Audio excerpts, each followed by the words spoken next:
In this video, I'll show you exactly how to write a 3-message email marketing campaign sequence using ChatGPT and my custom ChatGPT prompts, which you can get free access to if you follow the first link in the description. My name's Alex. I'm a digital marketer and copywriter with Lover Fighter Writer. And if you're looking to write better marketing emails for your business or as a copywriter yourself, then I highly recommend watching this tutorial and getting a copy of my ChatGPT marketing prompts, which, as I mentioned, is available in the description below this video. Now let's keep going with this email sequence copywriting ChatGPT tutorial. Here we're looking at my ChatGPT marketing prompts spreadsheet. Again, if you tap the link in the description, you'll be able to sign up for my email list and you'll get access to this.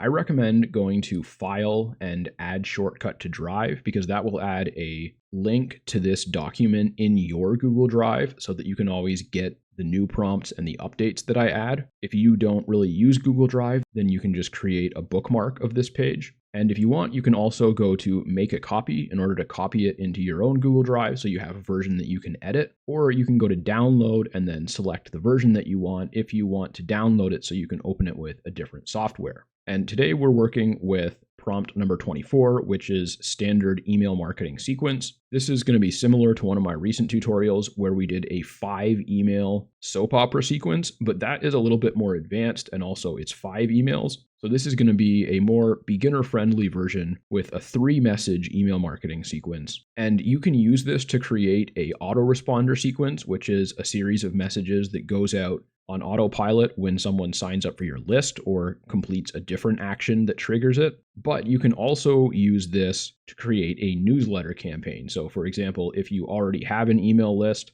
and you want to do a special promotion to it that you'll email them about multiple times, you could also use this prompt to create that. And so there are 2 prompts in this prompt series. The first one is right here, and then the second one is under follow-up prompt in this column. And of course, there's lots of other great prompts in here, a number of which have tutorials linked. And I will also put the links to some of my most relevant tutorials in the description of this video.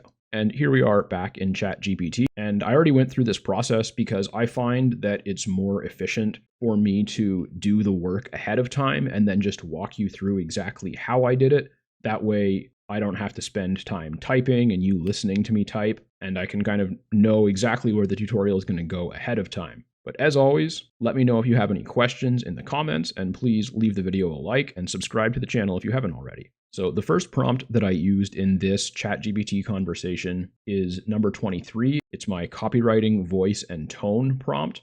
And you can see I used that here, and I just used a very simple version of it to let ChatGPT know that I want it to focus on conversion optimized copywriting, and also to let it know that it's writing from my perspective and what it's going to be promoting. And so I started off with a simple version of that, and you can see that ChatGPT responded with understood. And then I used the first of the 2 prompts that we're working with today, which came out to write a click-worthy headline for each email in a 3-message marketing campaign.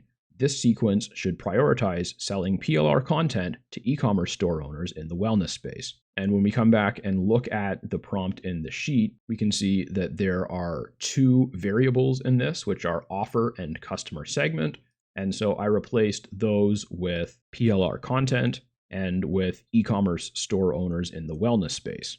So we're writing an email sequence designed to sell private label rights content to e-commerce store owners, specifically in the wellness space. And it gave me 3 pretty decent headlines. So I went ahead and proceeded to the second prompt in this series. And you reuse the second prompt for each email in the sequence. And if we take a look back in the sheet here, you can see that this prompt has 3 variables, one of which is the total number of calls to action that I want in the email. The second is an explanation of what the call to action is. So actually, if you had multiple calls to action, then there would be more than 3 variables. And then the last one is the number of versions of the CTA. Oops, there's a little typo there. The last one is the number of versions of the CTA that I want used throughout the message. So for example, I could say that I only want 1 CTA used in the email, but I want it used 3 times. Or I could say that I want 3 different CTAs used and use them each once,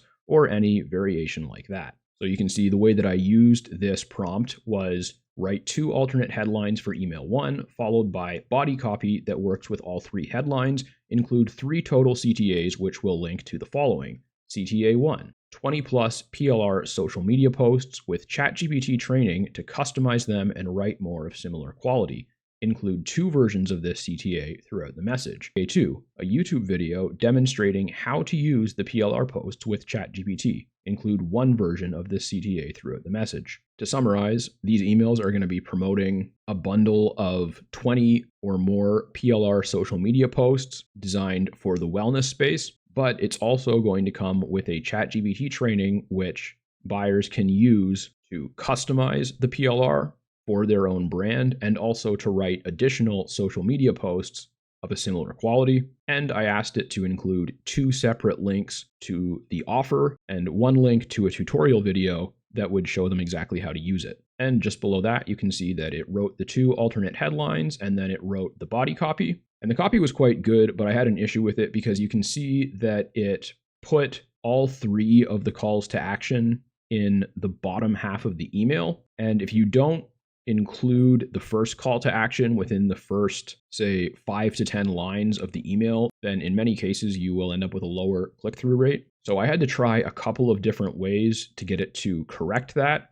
And the one that I ended up coming up with that worked, rewrite email 1 copy so that the first CTA appears in the first 3 to 4 lines. The second CTA should be around the halfway point, and the third should be within 5 lines of the bottom. And then it gave me this body copy right here, which is quite good. It's just got 2 little lines here, and then the first CTA, and then a little bit more content with this emoji bullet list, and then the link to the tutorial video, and then a couple more short paragraphs, and then the final call to action. So I was quite pleased with that version. And then I decided to use one of my other prompts from the list. It is prompt number 17, which I call headline optimization, and I'll link to the tutorial for that one as well. And this prompt is designed to get ChatGPT to write really good headlines and improve upon its own headlines. And you can also use it to get feedback on your own copywriting and try to defeat ChatGPT by having it write headlines and then you write your headlines and you have it score both of them. So I'll show you a little bit of how that works here. I said display the 3 email 1 headlines in a table where column A is the headline, column B is a score out of 100 based on how clickable they are. Order the table with highest scores first. And so it did that. And then I had it add 3 more headlines to the table. And you can see that the top 3 are significantly higher scoring than the bottom 3. So I said, rewrite the 3 highest scoring headlines to make them score 93 plus and put them in a new table. So it did that. And then I decided I wanted to try one myself. So I said, add this headline to the table, and it did so. And I didn't want to spend too much time on that, so I didn't go any further. But I did want to show you how that prompt works. And again, you can find the link to that tutorial in the description. And of course, that prompt is in the Google Sheet as well. And then I just continued onward and used the body copy prompt for email 2 right here. And then I used it to write email 3, and I modified it a little bit for email 3 to tell it to just write a very short email that uses urgency and to just have 1 CTA. And so it gave me something really good for that as well. And that is how you write a 3 email marketing campaign sequence with ChatGPT. If you're new to copywriting, or if you're a business owner and you're just trying to write some good copy for your own products, I think you'll find this really, really helpful. And of course, if you're really looking to improve your copywriting skills, then you can use the headline optimization prompt and other prompts like that to get feedback from ChatGPT on your writing. Remember to follow the link in the description so that you can join my email list and get a copy of my ChatGPT marketing prompts. You're going to find these really helpful, and I will continue to add more prompts and to improve the existing prompts. Also, once you're on my email list, I have a bunch of lead magnets, and you don't need to sign up for all of them. You can just reply to any email that I send you and let me know what you want, and I will send it to you. And also, once you're on my email list, if you want to request a prompt to have added to this list, feel free to do that. Just reply to any of my messages, and I will add your request to my queue of upcoming tutorials. Please remember to like and subscribe, share the video if you know anyone who would benefit from it. I hope to see you on my email list, and I'll talk to you in the next tutorial.